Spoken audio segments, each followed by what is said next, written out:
सौभाग्य के कारण से उन्हें अवंती का राज्य भी मिला, मिथिला का राज्य भी मिला, लेकिन वेदनीय कर्म का उदय हुआ,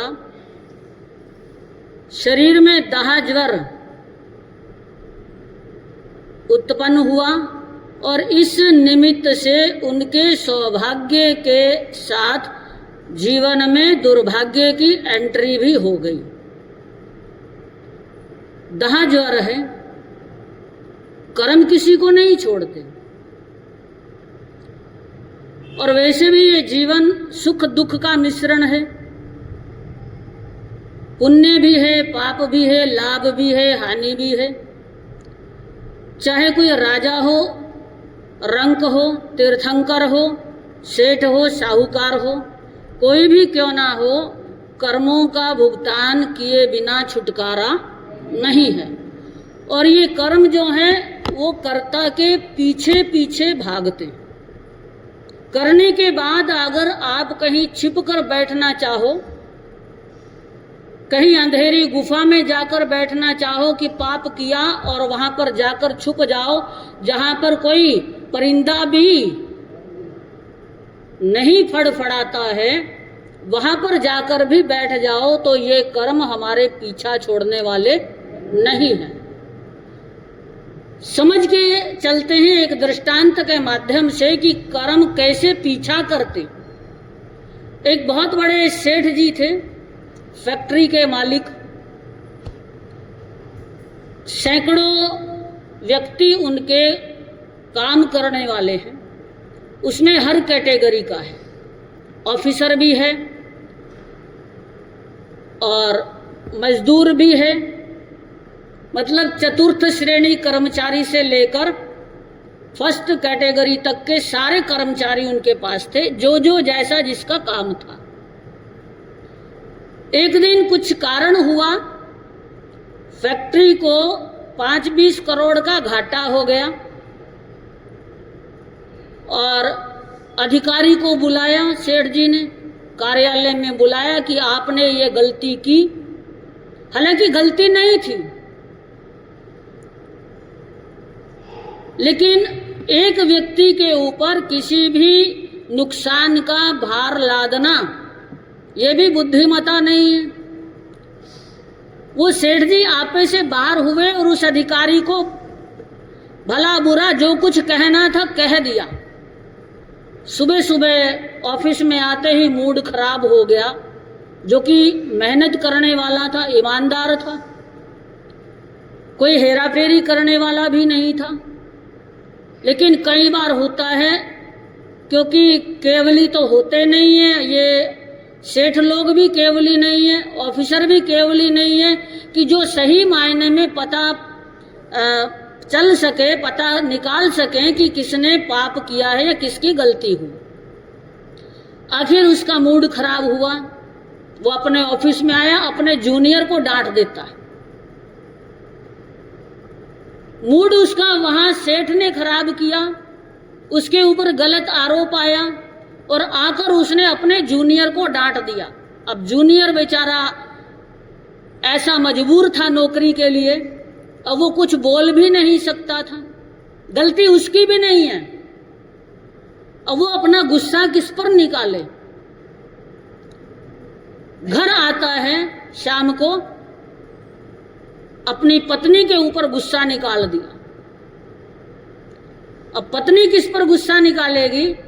पत्नी ने बच्चे पर गुस्सा निकाला, बच्चे को 2 चांटे लगा दिए, बिना बात के लगा दिए कि बच्चा कुछ अपनी फरमाइश कर रहा था, तो परेशान वो थी, गुस्से में थी कि पति ने बिना वजह जो है डांट दिया, कुछ उल्टा सीधा बोल दिया। अपने ऑफिस का गुस्सा जो है, ऑफिस की परेशानी घर में लेकर आ गया, घर का माहौल खराब हुआ और बेचारा बच्चा मुफ्त में पिट गया। अब वो बच्चा क्या करे, रोता रोता घर से बाहर आ गया कि मम्मी पापा को लड़ने दो, आपस में झगड़ने दो, नहीं तो कहीं ऐसा ना हो कि अभी तो मम्मी ने 2 चांटे लगाए हैं फिर पापा भी लगा दें।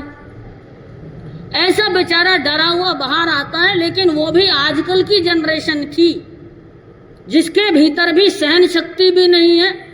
उसने और कुछ नहीं सूझा, घर के बाहर एक कुत्ता बैठा था, श्वान बैठा था, और पास में ही एक गेट को रोकने के लिए एक पत्थर पड़ा था। उस पत्थर को लेकर उस कुत्ते को मारा और कुत्ता जो है पीड़ा से बिलबिलाता हुआ गली के बाहर भागा। और उधर से देखा कि एक सेठ जी अपनी कार से उतरते हुए घर के अंदर जा रहे थे। उस कुत्ते ने उस सेठ जी को काट लिया। अब उस सेठ जी जो हैं वो कुत्ते ने काटा है, इंजेक्शन भी लगाना पड़ेगा, सब कुछ करना पड़ेगा, है ना। और हॉस्पिटल में भर्ती हो गए। हॉस्पिटल के बेड पे लेटे हुए सोच रहे हैं कि मैंने किसी का बुरा नहीं किया, लेकिन आज मुझे इस कुत्ते ने क्यों काटा। कुत्ता भी थोड़ा पागल था। पागल कुत्ते के काटे का इलाज बहुत मुश्किल होता है। सोच रहे हैं, चिंतन कर रहा है। लेकिन अगर घूम फिर के बताएं, ये सेठ जी वही थे, ये सेठ जी वही थे जिन्होंने अपने अधिकारी को बेवजह डांटा था। कर्म वहां से शुरू हुआ और वहां से चलता चलता आखिर में उस श्वान के द्वारा जो है, उसका काटने के द्वारा जो है वो भुगतान करना पड़ा। तो ये कर्म जो है किसी को पीछा नहीं छोड़ते। कर्म पीछे पीछे चलते जाते हैं, कब दबोच ले में, कब उदय में आ जाएं। कहने का मतलब है, आगम की भाषा यही कहती है कि कर्म उदय में आया और उसका भुगतान करना पड़ा।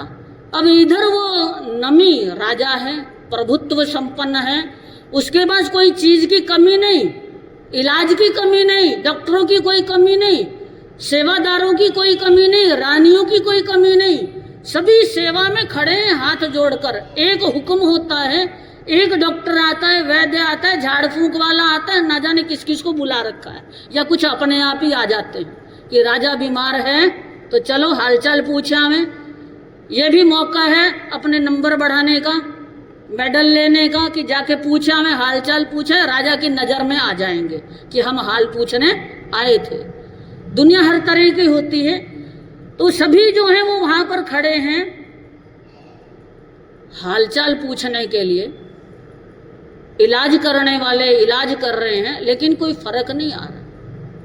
आखिर एक अनुभवी वैद्य ने बोल दिया कि गो शीर्ष चंदन घिसकर लेप किया जाए तो ठीक हो जाएंगे, दाह ज्वर से शांति मिल जाएगी। अब वो चंदन घिसा जाने लगा। राजरानियां जो हैं, पटरानियां जो हैं, वो चंदन घिस रही हैं।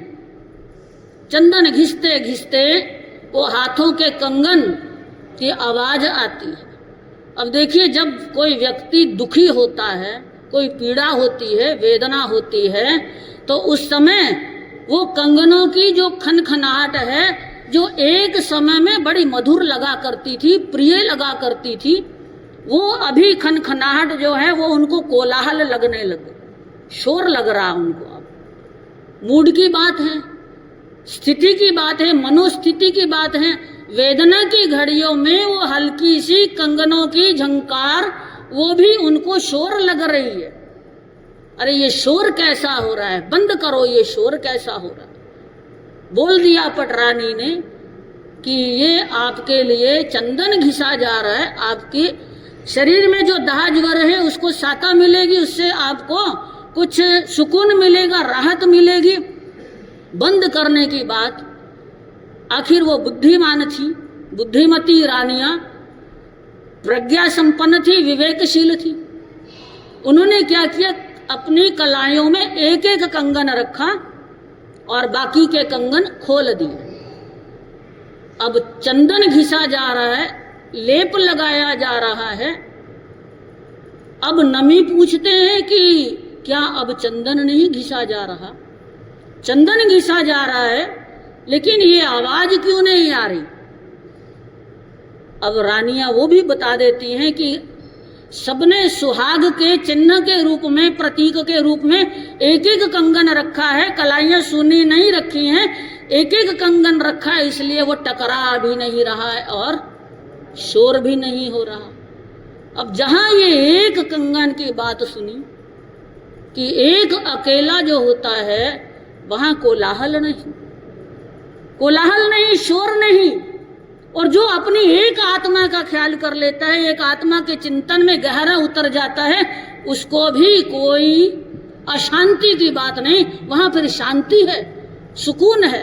वो एकत्व भावना में रमन कर रहे हैं।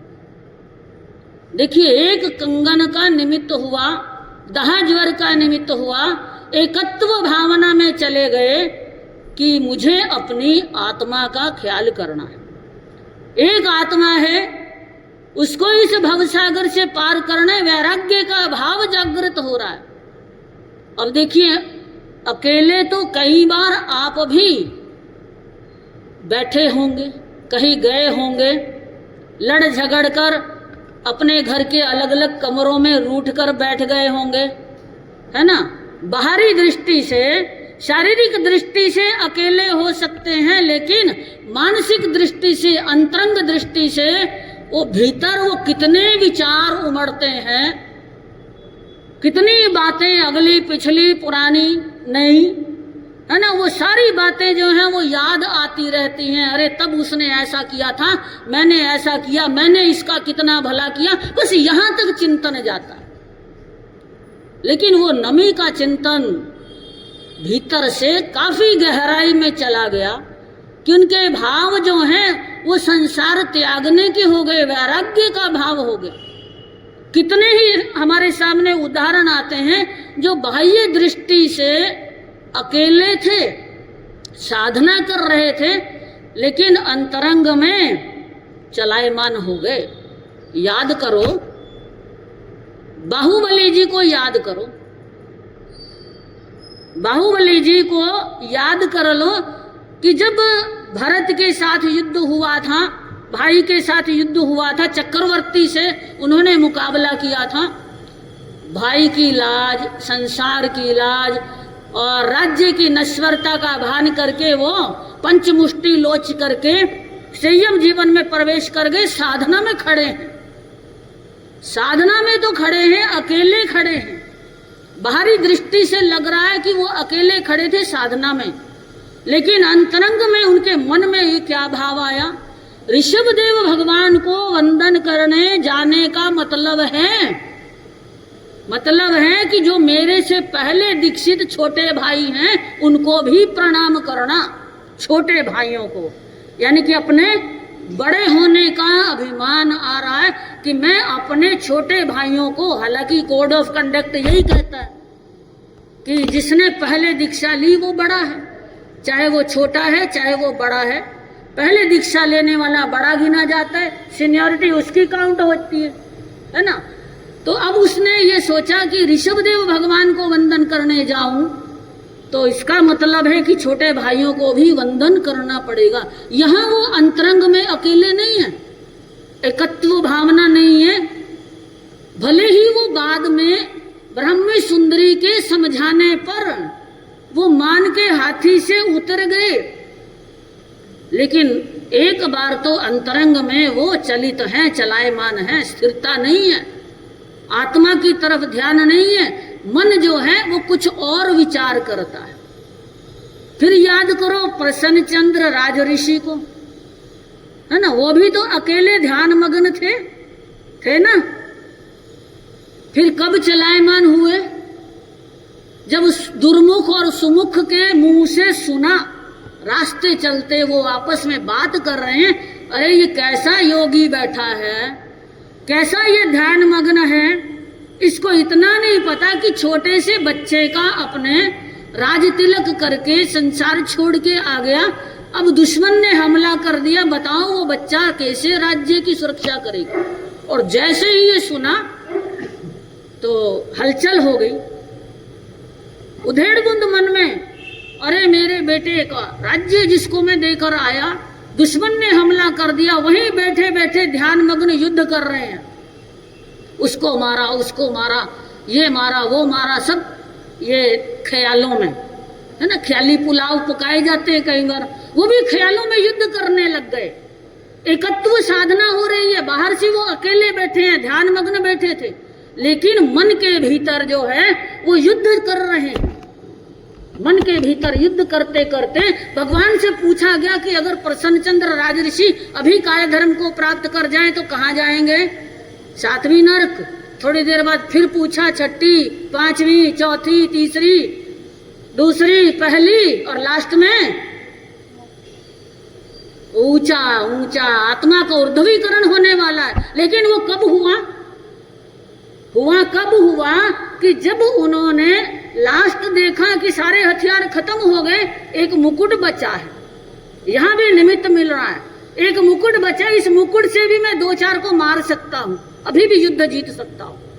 वो मुकुट उतारने के लिए सिर हाथ पर गया तो एहसास हुआ कि सिर तो मुंडित है। अरे समनो हम संजय वीर, अरे मैं तो श्रमण हूं। फिर अपने एकत्व भाव में रमन किया और जैसे ही उन्हें अपने साधुपने का एहसास हुआ, अब वो राइट ट्रैक पर आ गए। फिर भगवान की वाणी के अनुसार वो मुक्ति की मंजिल की ओर बढ़ने वाले हैं। जब तक वो भावों से युद्ध कर रहे थे, मन चलित हो रहा था, तब तक नरक का बंधन हो रहा था। और धीरे धीरे जैसे जैसे भावों में परिवर्तन हुआ, शुद्धता आई, अपने साधुपने का एहसास हुआ। रोज की ये बात होती है, प्रतिक्रमण में जब पार्टी बोलते हैं उसमें आता है ये। रोज एक बार आप सोच सकते हैं कि एक बार संयम जीवन में प्रवेश कर लिया तो रोज रोज कहने की क्या बात है कि समनो अहम संजय वीर्य पढ़े पचकाए पाव कम में, है ना। ये सिर्फ पाठ बोला जाता है, ये इसीलिए बोला जाता है कि प्रतिदिन का एहसास होए, प्रतिदिन का हमें ये भान रहे कि हम श्रमण हैं, इसलिए ये बोला जाता है। वहां जो है वो प्रसन्नचंद्र राजऋषि, उनको याद आ गया, केवल सिर पर हाथ रखकर याद आया कि मैं श्रमण हूं। अरे मैं कितनी गलती कर रहा हूं, भूल हो गई मुझसे। वही पश्चाताप, वही आत्मनिंदा, वही आलोचना, वही गर्हा, ये सब कर बैठे और ऊंचे देवलोक की ओर, मोक्ष की मंजिल की ओर बढ़ गए। जब तक व्यक्ति बाहर से और भीतर से दोनों से एकत्व भावना में रमण नहीं करता है, तब तक उसकी आत्मा का कल्याण होने वाला नहीं है। याद दिला दूं, और एक और बात याद दिला दूं, रथनेमी की याद होगी, सबको याद है ना। रथनेमी भी गुफा में अकेला ही तो था, साधना कर रहा था, और उधर राजुल का आना हुआ। अपने वस्त्र गीले हो गए थे, जो गिरनार की सीढ़ियां चढ़ रही थी। नेमी जिस और गए वहीं मेरा ठिकाना है, इसी भाव से, वैराग्य भाव से वो अपने जो पति, हालांकि शादी नहीं हुई थी, बंधन में नहीं बंधे थे, लेकिन मन से उनको मान लिया था। तोरण से वापिस आए थे तो वहां से चलते चलते रास्ते में बारिश आई, आंधी तूफान आया, वस्त्र भीग गए, सुखाने के लिए उस गुफा में चली गई। रथनेमी जहाँ ध्यान मगन है, लेकिन उस राजुल को देखकर रथनेमी भी अकेला नहीं रहा, मन से, भावों से अकेला नहीं रहा, चलायमान हो गया। निमंत्रण देता है कि आओ चलो, हम भोगने की उम्र है, अभी हम संसार में जाते हैं। लेकिन वो राजुल ने उनको कुल का हवाला दिया, संयम जीवन का हवाला दिया और उनको स्थिर कर दिया, और पुनः वो आत्म भावों में रमन हो गए, बाहर से भी और भीतर से भी। और यहाँ जो है नमे राज ऋषि जो है एकत्व भावना का चिंतन कर रहे हैं कि मेरी आत्मा जो है, मुझे इसका ख्याल रखना है। इस तन से बेपरवाह है, तन का इलाज किया जा रहा है, लेकिन वो कंगनों का निमित्त बना, दाजवर का निमित्त बना और एकत्व भावना का चिंतन कर रहे हैं। और उनके मन में एक ही बात आती है कि ये संसार नाशवान है, छोड़ने लायक है, यानी कि ये दुनिया का सारा नजारा छोड़ने लायक है। और जब ये दुनिया का नजारा सारा छोड़ दिया जाए तो फिर ना हम किसी के, ना कोई हमारा, यानी कि कोई किसी का नहीं रहता है। इस बात का वो चिंतन कर रहे हैं और सदग्रस्तों को भी साधकों को भी प्रतिबोध देते हुए ज्ञानी गुरु भगवंत फरमाते हैं कि रोज ये चिंतन करना चाहिए कि अहो समदृष्टि जीवड़ा करे कुटुंब प्रतिपाल, अंतर में न्यारा रहे जो ध्याए खिलावे बाल। ये बोलते हो ना, कब बोलते हो? बृहदालोयना पढ़ते हो है ना? कब कब पढ़ते हो? रोज पढ़ते हो? नहीं, पक्षी के दिन पढ़ते हैं हम, ठीक है ना? तो कम से कम चलो 15 दिन में एक बार तो आपको ये एहसास होना चाहिए कि इस संसार में कैसे रहना, अपने परिवार के साथ कैसे रहना। धाय माता जो होती है, धाय समझते हैं ना, आगमों में बहुत वर्णन आता है। सुबाहु कुमार 5-5 धाय माताओं के द्वारा पाले गए, यानी कि नहलाने वाली, साज श्रृंगार करने वाली, दूध पिलाने वाली, बाग में खिलाने वाली, ये कई प्रकार की 5-5 धाय माताएं उनको पालन पोषण उनका होता था। तो वो जो धाय माता जो है जिस बच्चे को खिलाती है, आजकल भी आपकी भाषा में बता दूं, जब आप अपने बच्चों को, छोटे छोटे बच्चों को प्लेवे में भेजते हो, डे बोर्डिंग में भेजते हो, कि ये डबल इनकम ग्रुप वाले, यानी कि जहाँ पति पत्नी दोनों नौकरी करते हैं, अपने बच्चों को दिन भर के लिए जहाँ बोर्डिंग में छोड़ते हैं, वहाँ पर भी जो ये आयाएं होती हैं वो भी धाय जैसी होती हैं, यानी कि बच्चे का वो ध्यान रखती हैं, लेकिन वो बच्चा उनका अपनी संतान नहीं हो सकता। तो ज्ञानियों ने कहा है कि इस संसार में अपने परिवार का इसी तरह से पालन पोषण करना चाहिए कि जैसे धाय माता जो है अपने कुटुंब का पालन करती है, यानी कि उसमें आसक्ति नहीं होनी चाहिए कि ये मेरे हैं।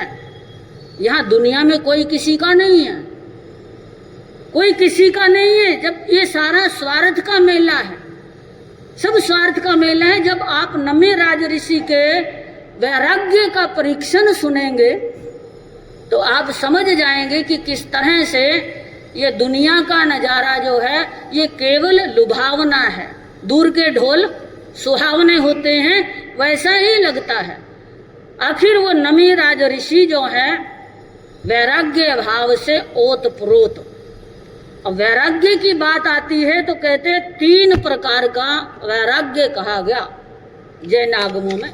3 प्रकार के वैराग्य में पहला वैराग्य आता है ज्ञान गर्भित, यानी कि जिसको ज्ञान हो गया, प्रतिबोध हो गया, सही मायने में जिसको ये ज्ञान हो गया, एहसास हो गया कि ये संसार नाशवान है, काया नाशवान है, एक अजर अमर तत्व है तो वो मेरी आत्मा है जो ज्ञान दर्शन से युक्त है।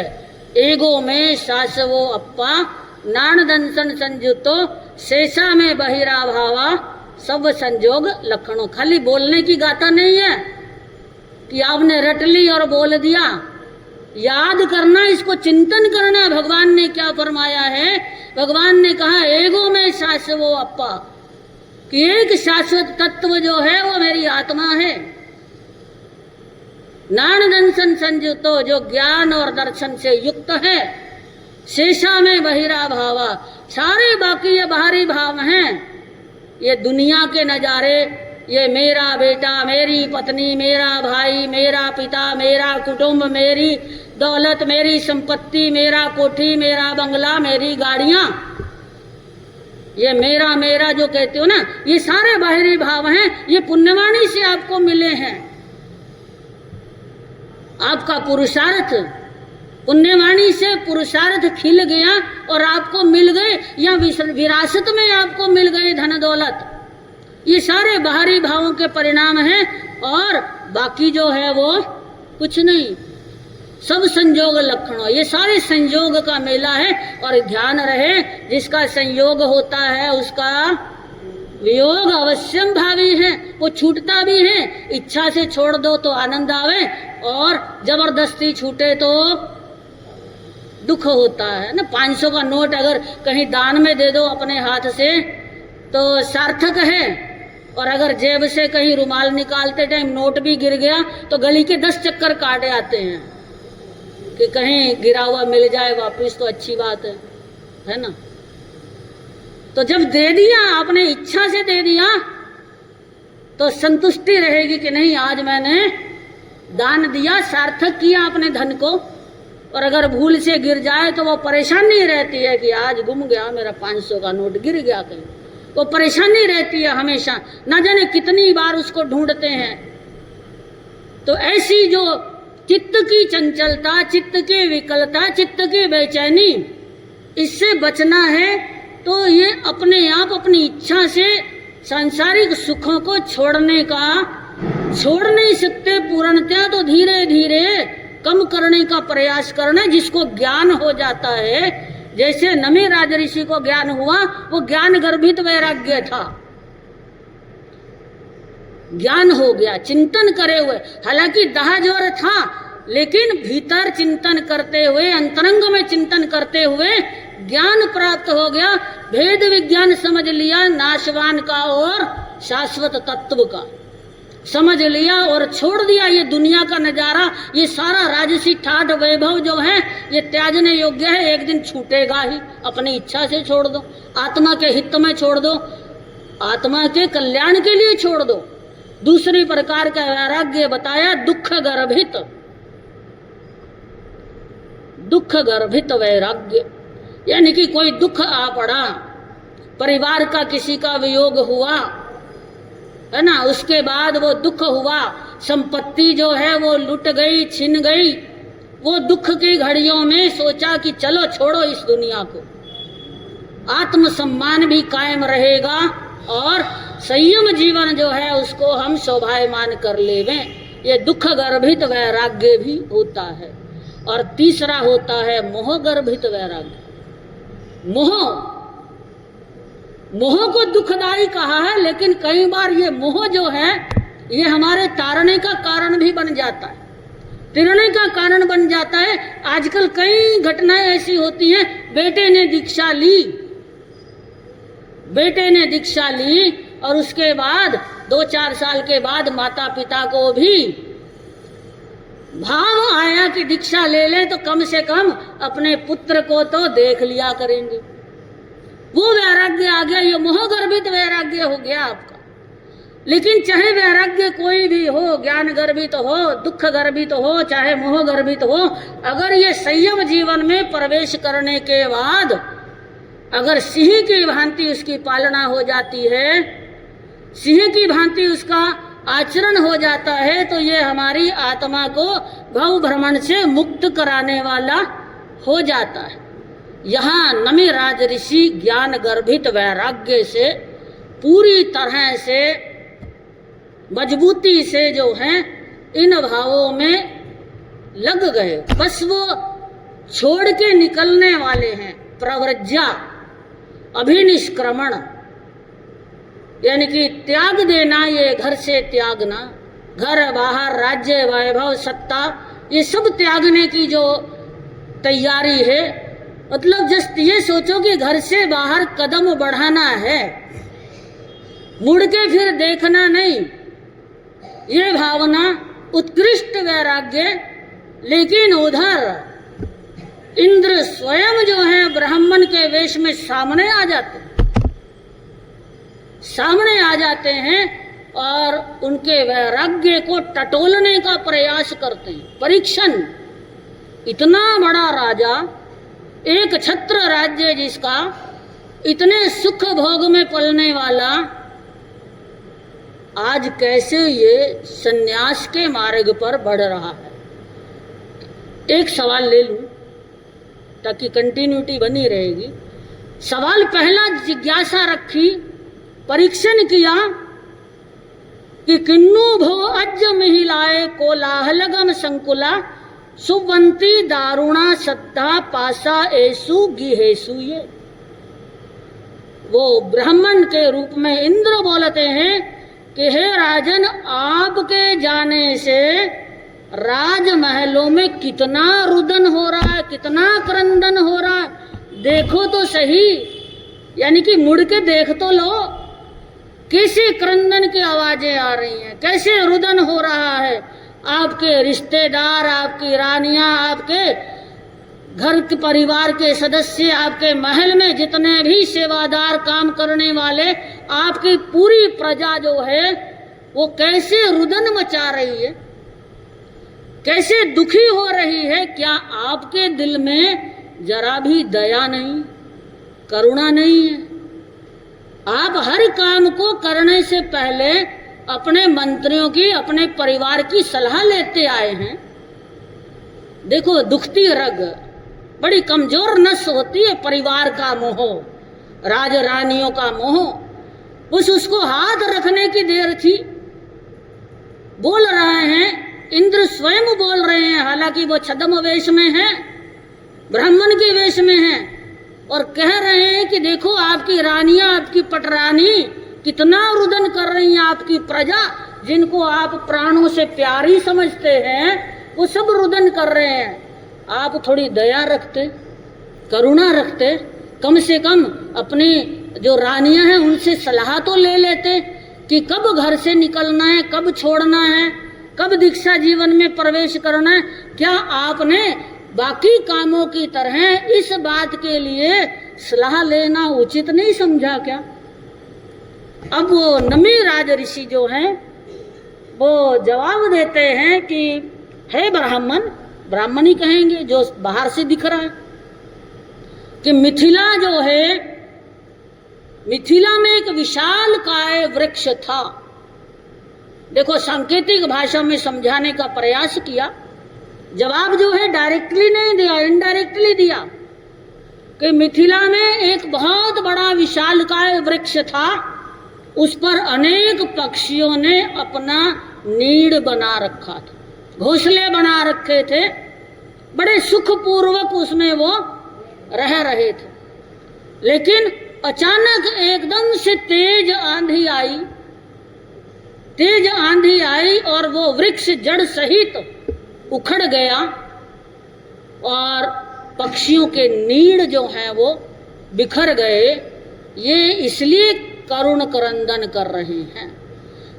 यानी कि भाव ये था कि जैसे मैं मिथिला का राजा, पूरी प्रजा का पालक कहलाता था, अपने घर परिवार कुटुंब का भी मैं प्रतिपालक बना हुआ था, मुखिया बना हुआ था, और एक वैराग्य की आंधी आई। मतलब दूसरी आंधी ने तो वृक्ष को उखाड़ा और वैराग्य की आंधी ने मेरे चित्त को इस संसार से मोड़कर मोक्ष मार्ग की ओर बढ़ाने का कार्य किया है।